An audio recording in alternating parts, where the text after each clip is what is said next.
cara amica mi fidavo,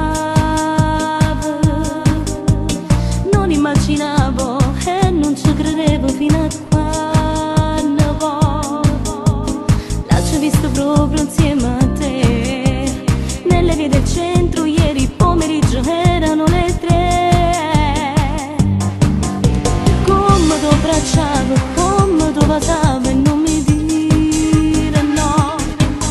Stretti per la mano, due perfetti innamorati, me parivano, ma peccato che